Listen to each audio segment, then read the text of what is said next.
गौरी पुत्र गणेश भगवान की जय, माता पार्वती की जय। ओम नमः शिवाय। नमस्कार दोस्तों, आप सभी को स्कंद षष्ठी की हार्दिक शुभकामनाएं। स्कंद षष्ठी के दिन मां पार्वती और शिव जी के पुत्र कार्तिकेय जी की आराधना की जाती है। कुमार कार्तिकेय का नाम स्कंद भी है, इसीलिए इसे स्कंद षष्ठी के नाम से जाना जाता है। मान्यता है कि परिवार में सुख शांति और संतान प्राप्ति के लिए स्कंद षष्ठी का व्रत बेहद ही खास और महत्वपूर्ण माना जाता है। इस व्रत को दक्षिण भारत में प्रमुख त्योहारों में से एक माना जाता है। यहाँ भगवान कार्तिकेय को कुमार मुरुगन, सुब्रमण्यम जैसे कई नामों से जाना जाता है। उत्तर भारत में कार्तिकेय को गणेश का बड़ा भाई माना जाता है, लेकिन दक्षिण भारत में कार्तिकेय गणेश जी के छोटे भाई माने जाते हैं।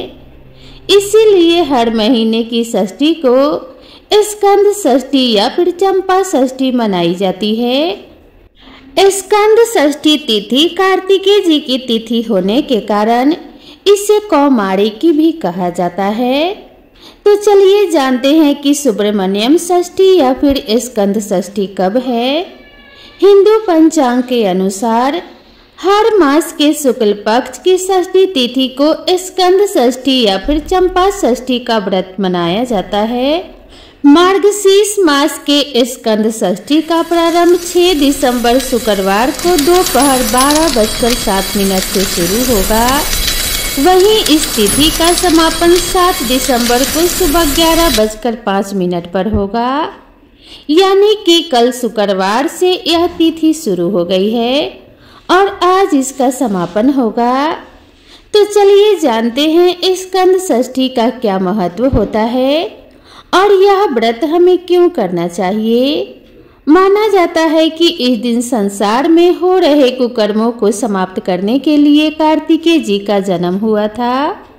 बताया जाता है कि स्कंद षष्ठी की उपासना से च्यवन ऋषि को आंखों की ज्योति प्राप्त हुई थी। यह भी बताया गया है कि स्कंद षष्ठी की कृपा से प्रिय व्रत के मृत शिशु के प्राण लौट आए थे। ज्योतिष शास्त्रों के अनुसार अगर इस दिन विधि विधान से भगवान कार्तिकेय का व्रत रखकर उनकी आराधना की जाए तो व्यक्ति के तमाम प्रकार के कष्ट समाप्त हो जाते हैं और सभी प्रकार के पापों से भी मुक्ति मिलती है।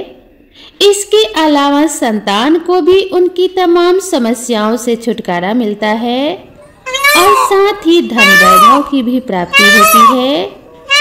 मान्यता है कि भगवान कार्तिकेय का जन्म षष्ठी तिथि को हुआ था, इसीलिए इस दिन उनका जन्मदिन मनाया जाता है। भगवान कार्तिकेय को देवताओं का सेनापति माना जाता है। उन्होंने कई राक्षसों और दैत्यों का वध किया था। इस दिन उनकी इस विजय का जश्न मनाया जाता है। सुब्रमण्यम षष्ठी बुराई पर अच्छाई की जीत का प्रतीक है। इस दिन भगवान कार्तिकेय की पूजा करने से सुख समृद्धि और सफलता प्राप्त होती है। भगवान कार्तिकेय को जीवन की समस्याओं का समाधान करने वाला माना जाता है। इस दिन उनकी पूजा करने से जीवन की तमाम समस्याओं से मुक्ति मिलती है। स्कंद षष्ठी या सुब्रमण्यम षष्ठी की पूजा करने के लिए सुबह जल्दी उठकर स्नान करें और साफ स्वच्छ वस्त्र धारण करें। पूजा स्थल को साफ सुथरा करके गंगा जल से शुद्ध करें। भगवान कार्तिकेय की मूर्ति या चित्र को एक स्वच्छ चौकी पर स्थापित करें। मूर्ति को पंचामृत से स्नान कराएं और चंदन रोली से तिलक लगाएं। घी का दीपक जलाएं और अगरबत्ती या धूप जलाएं। भगवान को फूलों की माला अर्पित करें और फल चढ़ाएं। भगवान को प्रिय भोग अर्पित करें। भगवान का ध्यान करते हुए अर्चना करें। उसके बाद सुब्रमण्यम षष्ठी की कथा सुने। पूजा के बाद प्रसाद का वितरण करें। तो अब आइए जानते हैं स्कंद षष्ठी के दिन किन किन बातों का विशेष ध्यान रखना चाहिए और किन चीजों को भूल कर भी नहीं करना चाहिए।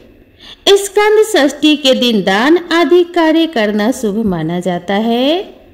इसके अलावा इस दिन स्कंद देव की स्थापना करके अखंड दीपक जलाना चाहिए। स्कंद षष्ठी के दिन पूजन में तामसिक भोजन, मांस, शराब, प्याज, लहसुन आदि शामिल नहीं करना चाहिए। साथ ही इस दिन व्रत का पालन करने वाले लोग ब्रह्मचर्य का पालन अवश्य करें। वहीं अगर कोई व्यक्ति व्यवसायिक कष्टों से जूझ रहा है तो वो इस दिन कुमार कार्तिकेय को दही से सिंदूर मिलाकर अर्पित करें। भगवान कार्तिकेय ने तारकासुर जैसे राक्षसों का वध करके बुराई पर अच्छाई की जीत का प्रतीक स्थापित किया। इस दिन उनकी पूजा करने से नकारात्मक शक्तियों का नाश होता है और जीवन में सकारात्मक ऊर्जा का संचार होता है। भगवान कार्तिकेय को शक्ति और साहस का देवता माना जाता है।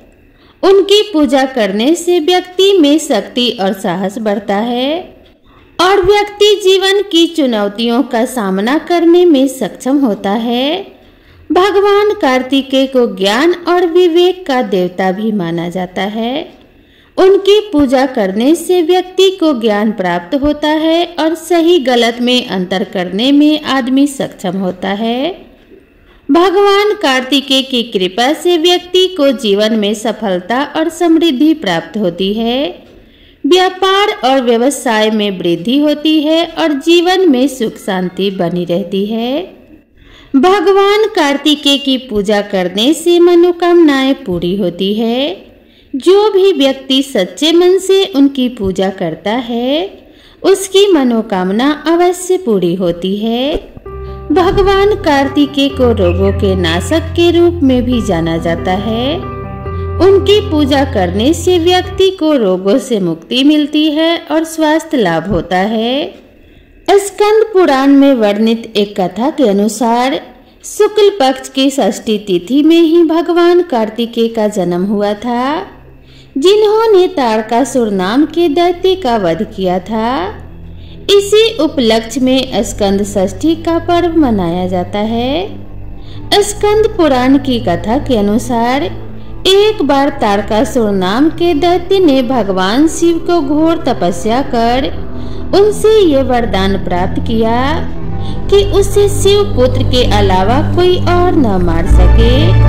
भगवान शिव ने तारकासुर को तथा अस्तु कहकर वरदान दे दिया, लेकिन कुछ दिनों बाद ही माता सती ने आत्मदाह कर लिया और भगवान शिव की कोई संतान न हो सकी। माता सती के आत्मदाह के बाद शिव वैरागी होकर समाधि में लीन हो गए और इधर तारकासुर ने तीनों लोकों में अत्याचार करना शुरू कर दिए।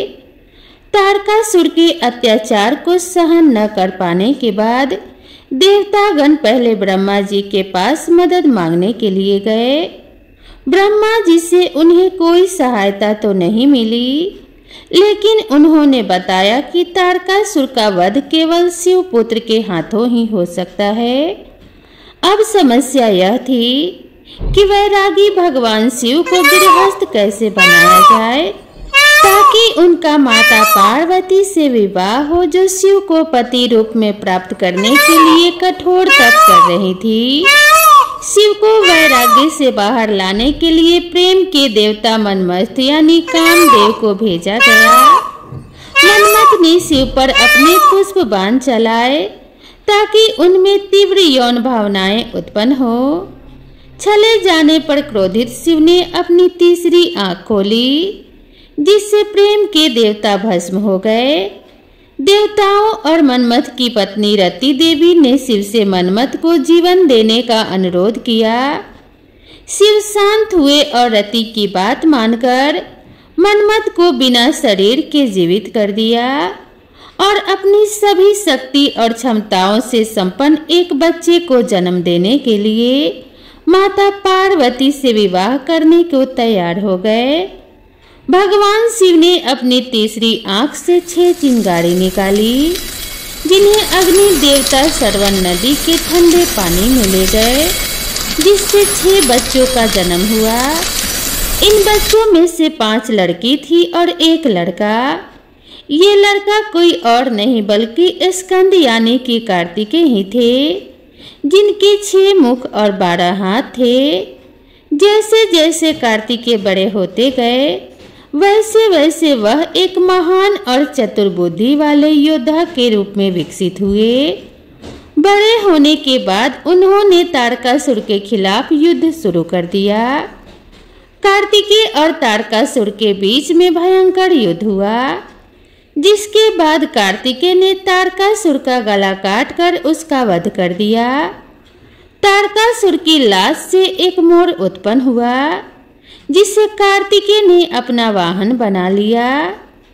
तारकासुर के वध के बाद सभी देवी देवता प्रसन्न हो गए और उन्होंने कार्तिकेय जी को देवताओं का सेनापति घोषित कर दिया।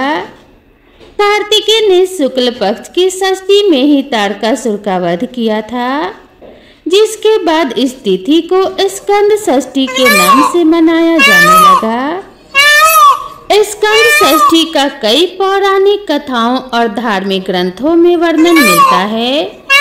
स्कंद पुराण के नारद नारायण संवाद में संतान प्राप्ति और संतान की पीड़ाओं का शमन करने वाले इस व्रत का विधान बताया गया है। इस विधान के तहत उपवास करके षष्ठी के दिन कार्तिकेय जी की पूजा करनी चाहिए। 14वीं शताब्दी में लिखे गए संस्कृत ग्रंथ निर्णयामृत में बताया गया है कि भाद्रपद की षष्ठी को कार्तिकेय जी की पूजा करने से ब्रह्म हत्या जैसे विशाल पापों से मुक्ति मिल जाती है। निर्णयामृत 14वीं-16वीं शताब्दी का संस्कृत भाषा का ग्रंथ है, जो हिंदू धार्मिक अनुष्ठानों के लिए शुभ समय निर्धारित करने के बारे में आह्लादनाथ द्वारा लिखा गया है। इसके अलावा ब्रह्म पुराण में बताया गया है कि बच्चों के स्वास्थ्य के लिए सभी शुक्ल षष्ठियों पर भगवान कार्तिकेय की पूजा जरूर करनी चाहिए। भगवान कार्तिकेय की पूजा करने से संतान के सभी कष्ट समाप्त हो जाते हैं। संतान के जीवन में सफलता उससे हर क्षण प्राप्त होती है और उसके जीवन से सभी कठिनाइयों का अंत हो जाता है। तो जो भी माता पिता अपने संतान को यशस्वी और दीर्घायु बनाना चाहते हैं और चाहते हैं कि उनके संतान के जीवन में कोई कष्ट और बाधा ना आए, तो उन्हें स्कंद षष्ठी का व्रत जरूर करना चाहिए और भगवान कार्तिकेय से प्रार्थना करनी चाहिए कि जिस प्रकार माता पार्वती अपने पुत्र से स्नेह करती हैं और जिस प्रकार से भगवान कार्तिकेय को सभी शक्तियां प्राप्त हैं, वैसे ही सभी माताओं के पुत्रों को सभी शक्तियां और सफलता प्राप्त हो। तो प्रेम से बोलिए भगवान कार्तिकेय की जय, भगवान स्कंद की जय, माता पार्वती की जय। तो दोस्तों, मैं आशा करती हूँ आप सभी को यह कथा जरूर पसंद आई होगी। कथा पसंद आई हो तो वीडियो को एक लाइक ज़रूर करें और इसी तरह की नई नई कथाओं और कहानियों के लिए मेरे चैनल को सब्सक्राइब करना ना भूलें। तो मिलते हैं इसी तरह की नई कथा और नई कहानी के साथ। तब तक के लिए राधे राधे।